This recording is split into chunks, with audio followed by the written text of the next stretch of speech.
Hi friends, welcome back to Ammu's learning. 8th സ്റ്റാൻഡേർഡിലെ കെമിസ്ട്രിയിൽ നിന്നുള്ള കൈറ്റ് വിക്ടേഴ്സ് ക്ലാസ്സിലെ നോട്ട്സും ആക്ടിവിറ്റീസുമാണ് ഇന്നത്തെ ക്ലാസ്സിൽ ഉൾപ്പെടുത്തിയിരിക്കുന്നത്. സെപ്റ്റംബർ 28, 29 തീയതികളിലെ ക്ലാസ്സുകളാണ് ഉൾപ്പെടുത്തിയിരിക്കുന്നത്. ഡിഫറെൻറ്റ് ടൈപ്സ് ഓഫ് കെമിക്കൽ റിയാക്ഷൻസിനെ കുറിച്ചാണ് ഈ ക്ലാസ്സുകളിൽ സാർ പഠിപ്പിച്ചത്. അപ്പോൾ ഒന്നാമത്തെ കെമിക്കൽ റിയാക്ഷനാണ് തെർമോ കെമിക്കൽ റിയാക്ഷൻസ്, താപരാസപ്രവർത്തനങ്ങൾ. പേരിൽ തന്നെയുണ്ട്, താപവുമായി ബന്ധപ്പെട്ട, ഹീറ്റുമായി ബന്ധപ്പെട്ട കെമിക്കൽ റിയാക്ഷനെയാണ് തെർമോ കെമിക്കൽ റിയാക്ഷൻസ് അഥവാ താപരാസപ്രവർത്തനങ്ങൾ എന്ന് പറയുന്നത്. അപ്പോൾ സാർ മഗ്നീഷ്യവും ഹൈഡ്രോക്ലോറിക് ആസിഡും തമ്മിലുള്ള ഒരു എക്സ്പെരിമെൻ്റ് കാണിച്ചു. ഒരു ടെസ്റ്റ് ട്യൂബിൽ ഒരു കഷ്ണം മഗ്നീഷ്യം എടുക്കുന്നു, അതിലേക്ക് ഹൈഡ്രോക്ലോറിക് ആസിഡ് ആഡ് ചെയ്യുന്നു. എന്താണ് നമുക്ക് കാണാൻ കഴിയുന്നത്? Magnesium reacts with hydrochloric acid to form magnesium chloride and hydrogen along with the formation of heat. അല്ലേ? എന്താണ്? മഗ്നീഷ്യം ഹൈഡ്രോക്ലോറിക് ആസിഡുമായി റിയാക്ട് ചെയ്ത് മഗ്നീഷ്യം ക്ലോറൈഡ് ഉണ്ടാവുകയും അവിടെ ഒരു ഗ്യാസ് ഫോം ചെയ്യുന്നു. അത് ഏത് ഗ്യാസാണ്? ഹൈഡ്രജൻ ഗ്യാസാണ്. അതുപോലെ ആ ടെസ്റ്റ് ട്യൂബ് തൊട്ട് നോക്കിക്കഴിഞ്ഞാൽ നമുക്ക് ചൂട് അനുഭവപ്പെടും. കാരണം എന്താണ്? ഈ റിയാക്ഷനിൽ എന്ത് ഫോം ചെയ്തു? ഹീറ്റ് ഫോം ചെയ്തു.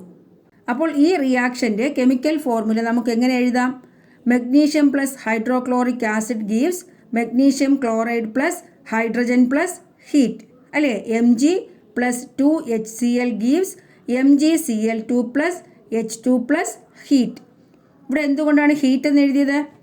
പ്രോഡക്ട്സിൽ, ഉൽപ്പന്നത്തിൽ ഹീറ്റ് കൂടി ഉണ്ടായി, അതുകൊണ്ടാണ് പ്രോഡക്റ്റ് സൈഡിൽ നമ്മൾ ഹീറ്റ് എന്ന് കൂടി എഴുതിയത്. അതുപോലെ തന്നെ ഒരു ടെസ്റ്റ് ട്യൂബിൽ കുറച്ച് സോഡിയം ഹൈഡ്രോക്സൈഡ് എടുക്കുന്നു, അതിലേക്ക് ഫിനോഫ്തലീൻ ആഡ് ചെയ്യുന്നു. സോഡിയം ഹൈഡ്രോക്സൈഡിലേക്ക് ഫിനോഫ്തലീൻ ആഡ് ചെയ്യുമ്പോൾ അത് പിങ്ക് നിറമാകുന്നു. കാരണം എന്താണ്? സോഡിയം ഹൈഡ്രോക്സൈഡ് എന്നത് ഒരു ആൽക്കലിയാണ്. ആ ആൽക്കലിയിലേക്ക് ഫിനോഫ്തലീൻ എന്ന ഇൻഡിക്കേറ്റർ ആഡ് ചെയ്യുമ്പോൾ അതെന്ത് നിറമാകും? പിങ്ക് നിറമാകും. അല്ലേ? ഇനി ഇതിലേക്ക് ഹൈഡ്രോക്ലോറിക് ആസിഡ് ആഡ് ചെയ്യുന്നു. മനസ്സിലായോ? ഇപ്പോൾ പിങ്ക് നിറമായിരിക്കുന്ന ഈ സോഡിയം ഹൈഡ്രോക്സൈഡിലേക്ക് എന്ത് ആഡ് ചെയ്യുന്നു? ഹൈഡ്രോക്ലോറിക് ആസിഡ് ആഡ് ചെയ്യുന്നു. അപ്പോൾ നമുക്ക് എന്താണ് കാണാൻ കഴിയുന്നത്? ആ സൊല്യൂഷൻ കളർലെസ്, അല്ലേ? കളറില്ലാത്തതാകുന്നു. കാരണം എന്താണ്? അതിലടങ്ങിയിരിക്കുന്ന സോഡിയം ഹൈഡ്രോക്സൈഡ് എന്ന ആൽക്കലിയും ഹൈഡ്രോക്ലോറിക് ആസിഡ് എന്ന ആസിഡും തമ്മിൽ ചേരുമ്പോൾ അവിടെ ന്യൂട്രലൈസേഷൻ റിയാക്ഷൻ നടക്കുന്നു, നിർവ്വരീകരണ പ്രവർത്തനം. അങ്ങനെ ആസിഡും ആൽക്കലിയും ചേർന്ന് അതെന്താകുന്നു? ഒരു ന്യൂട്രൽ സൊല്യൂഷനായി മാറുന്നു. അപ്പോൾ ഇവിടെയും, അതായത് സോഡിയം ഹൈഡ്രോക്സൈഡും ഹൈഡ്രോക്ലോറിക് ആസിഡും തമ്മിൽ പ്രവർത്തിച്ചപ്പോൾ സോഡിയം ക്ലോറൈഡും വാട്ടറും അതുപോലെ ഹീറ്റും ഉണ്ടായി. മനസ്സിലായോ? എങ്ങനെയാണ് chemical equation? Sodium hydroxide plus hydrochloric acid gives sodium chloride plus water plus heat. NaOH plus HCl gives NaCl plus H2O plus heat. ഇവിടെയും ഹീറ്റ് ഉണ്ടാവുകയാണ് ചെയ്തത്. മനസ്സിലായോ? ഹീറ്റ് പ്രൊഡ്യൂസ് ചെയ്തു, അതുകൊണ്ടാണ് പ്രോഡക്റ്റ് സൈഡിൽ ഹീറ്റ് എന്ന് എഴുതിയത്. ഇനി ഇൻസെൻസ് സ്റ്റിക്കുമായി ബന്ധപ്പെട്ട ഒരു എക്സ്പെരിമെൻ്റ് ആണ്. ചന്ദനത്തിരി ആളിക്കത്തിക്കുക. ഒരു ടെസ്റ്റ് ട്യൂബിൽ കുറച്ച് പൊട്ടാസ്യം പെർമാംഗനേറ്റ് ക്രിസ്റ്റൽസ് എടുക്കുക. എന്നിട്ട് എന്ത് ചെയ്യണം? ഈ പൊട്ടാസ്യം പെർമാംഗനേറ്റ് ക്രിസ്റ്റൽസിനെ ചൂടാക്കുക. ഇനി ചൂടാക്കിയ ടെസ്റ്റ് ട്യൂബിൻ്റെ വായ്ഭാഗത്തേക്ക് ഒരു കത്തുന്ന ചന്ദനത്തിരി കൊണ്ടുവരിക. മനസ്സിലായോ? Bring a glowing incense stick to the mouth of the test tube. What do you observe? എന്താണ് കാണാൻ കഴിയുന്നത്? The stick flares up. അല്ലേ? ചന്ദനത്തിരി ആളിക്കത്തുന്നു. എന്താണ് കാരണം? When potassium permanganate is heated it decomposes to form potassium manganate, manganese dioxide and oxygen.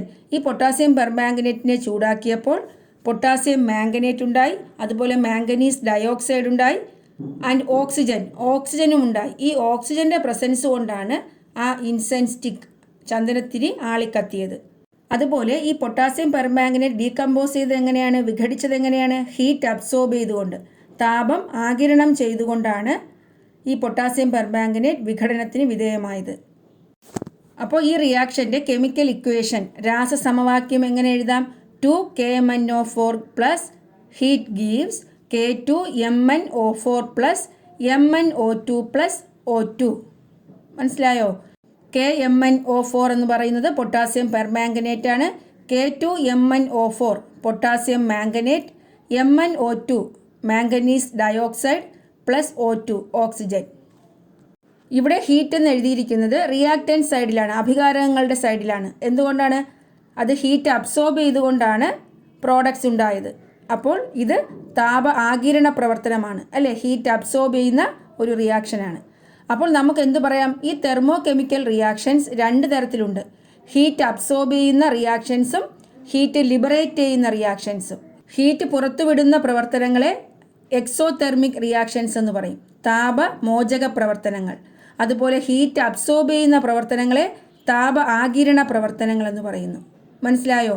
അപ്പോൾ എന്താണ് എക്സോതെർമിക് റിയാക്ഷൻസ്, അതുപോലെ എൻഡോതെർമിക് റിയാക്ഷൻസ്? ഇതാ നോക്കൂ, എക്സോതെർമിക് റിയാക്ഷൻസ് താപമോചക പ്രവർത്തനങ്ങൾ. താപം പുറത്തുവിടുന്ന രാസപ്രവർത്തനങ്ങളെ താപമോചക പ്രവർത്തനങ്ങൾ എന്ന് പറയുന്നു. Chemical reactions which liberate heat are called exothermic reactions.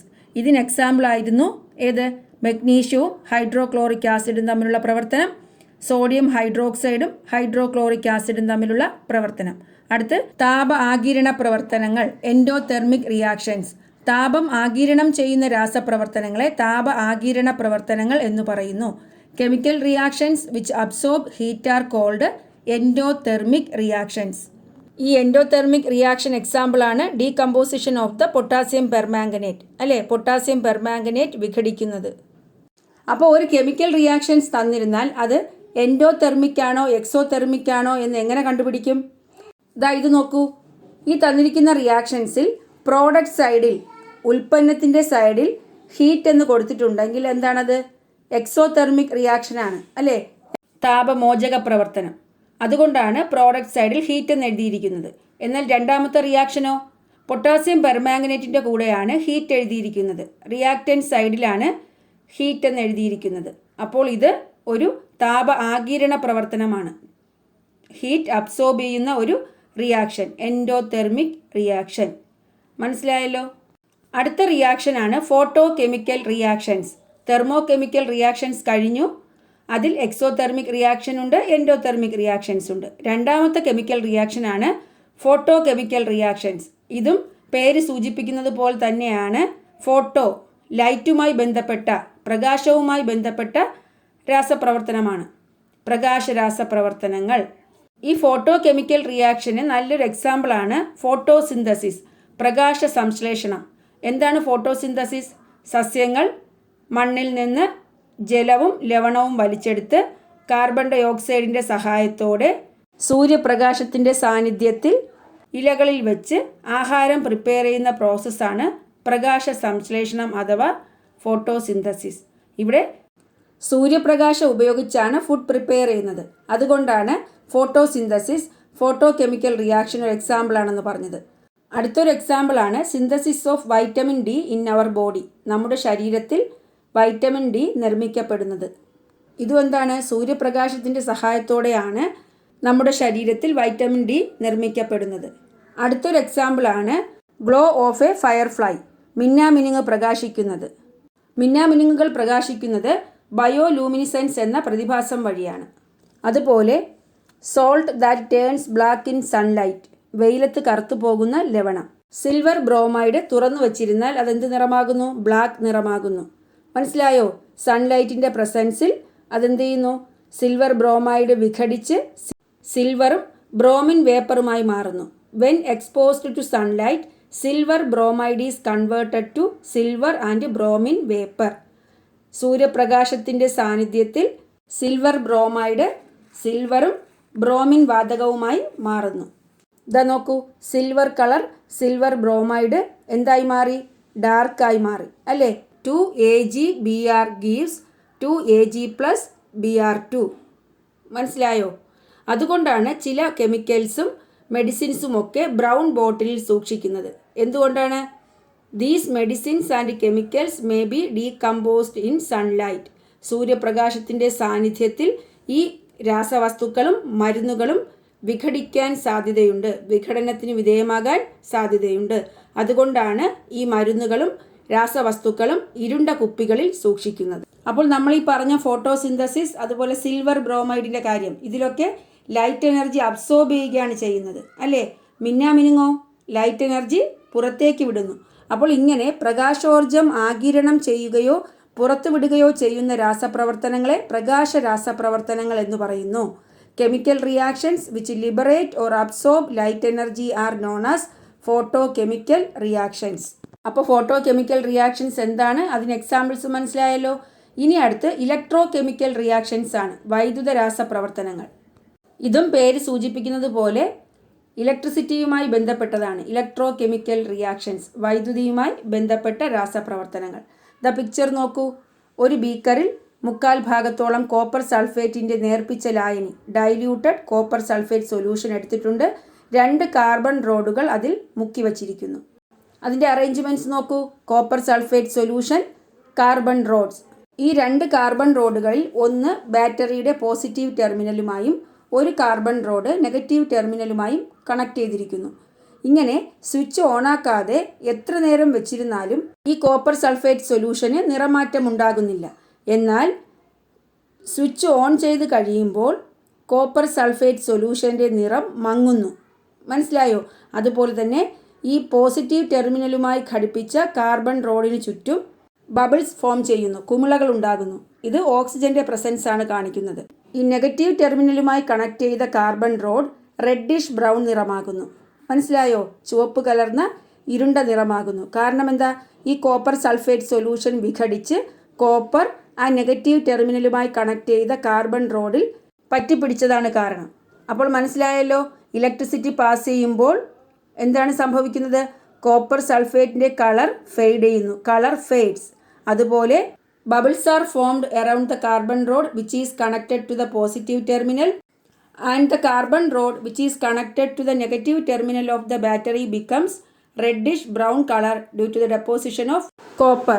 ഇങ്ങനെ വൈദ്യുതോർജ്ജം ആഗിരണം ചെയ്ത് ഒരു പദാർത്ഥം വിഘടനത്തിന് വിധേയമാകുന്ന പ്രവർത്തനമാണ് വൈദ്യുത വിശ്ലേഷണം. The process in which a substance undergoes decomposition by the absorption of electrical energy is known as electrolysis. അപ്പോൾ വൈദ്യുത വിശ്ലേഷണം അല്ലെങ്കിൽ ഇലക്ട്രോളിസിസ് മനസ്സിലായല്ലോ.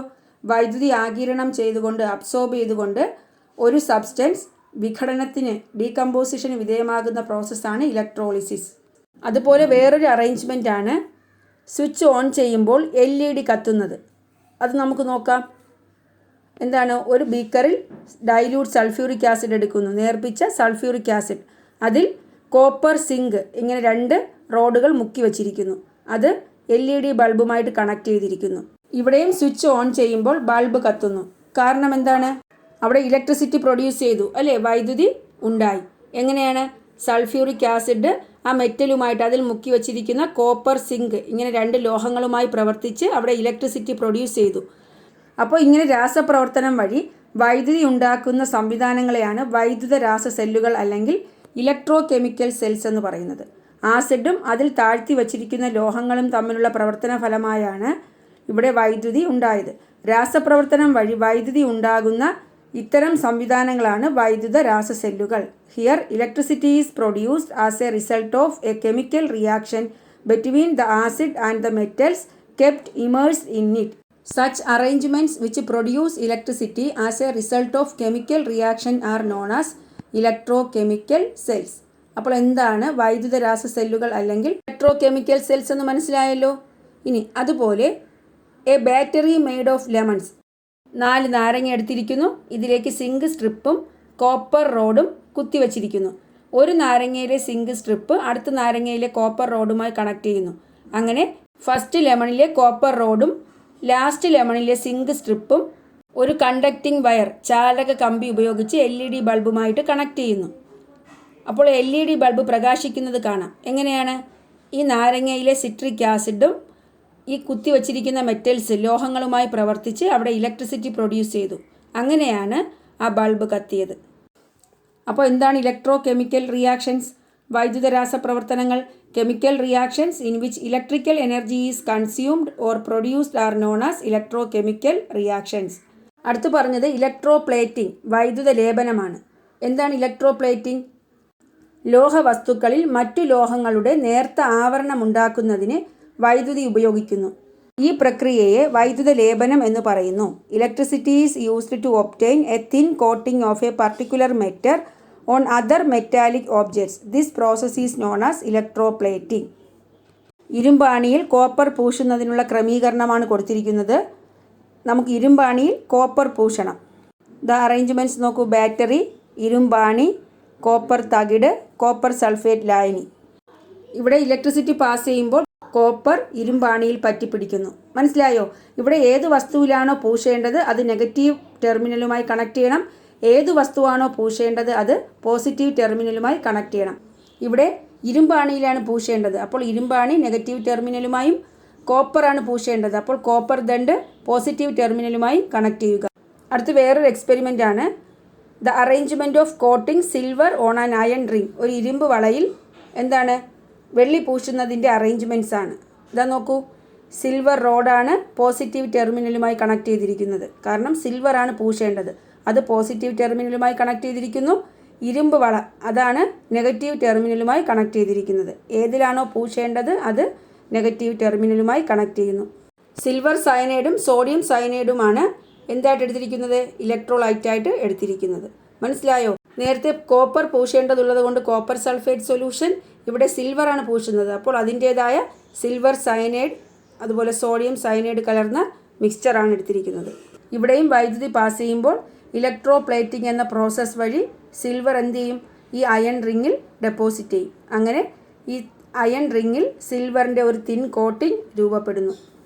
There are chemical reactions which involve the absorption or liberation of energy. ഊർജം ആഗിരണം ചെയ്യുന്ന പ്രവർത്തനങ്ങളും ഊർജം പുറത്തുവിടുന്ന പ്രവർത്തനങ്ങളുമുണ്ട്. ഇങ്ങനെ ഊർജം ആഗിരണം ചെയ്യുന്ന പ്രവർത്തനങ്ങളെ ഊർജാകിരണ പ്രവർത്തനങ്ങൾ അല്ലെങ്കിൽ എൻഡോഎർജിക് റിയാക്ഷൻസ് എന്ന് പറയുന്നു. ഊർജം പുറത്തുവിടുന്ന രാസപ്രവർത്തനങ്ങളെ ഊർജമോചക പ്രവർത്തനങ്ങൾ അല്ലെങ്കിൽ എക്സോഎർജിക് റിയാക്ഷൻസ് എന്ന് പറയുന്നു.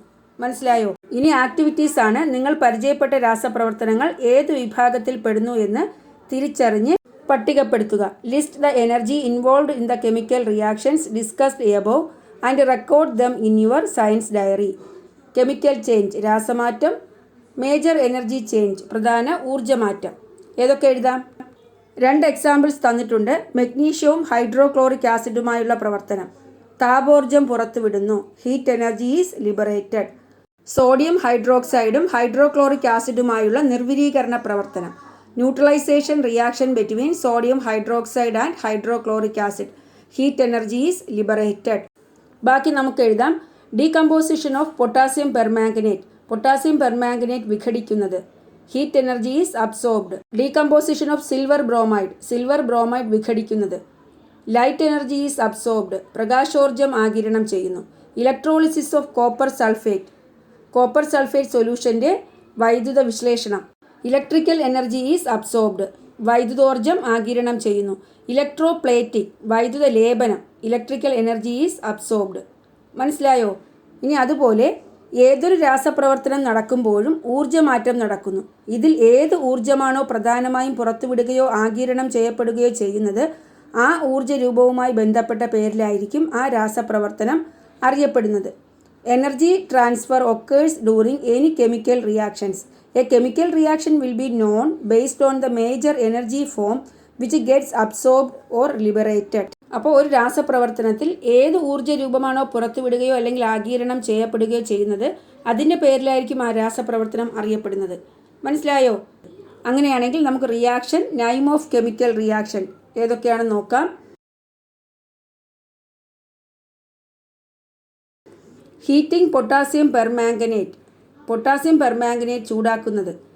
Endothermic reactions. Photosynthesis. Photo chemical reaction. Decomposition of silver bromide. Photo chemical reaction. Electrolysis of copper sulphate. Electro chemical reaction. Reaction of copper and zinc with acids. Electro chemical reaction. Different types of cells ആണ് പഠിപ്പിച്ചത് അല്ലേ? ഏതൊക്കെയാണ്? Dry cell, radios, cameras, clocks, toys. Mercury cell, watches, calculators, electronic instruments.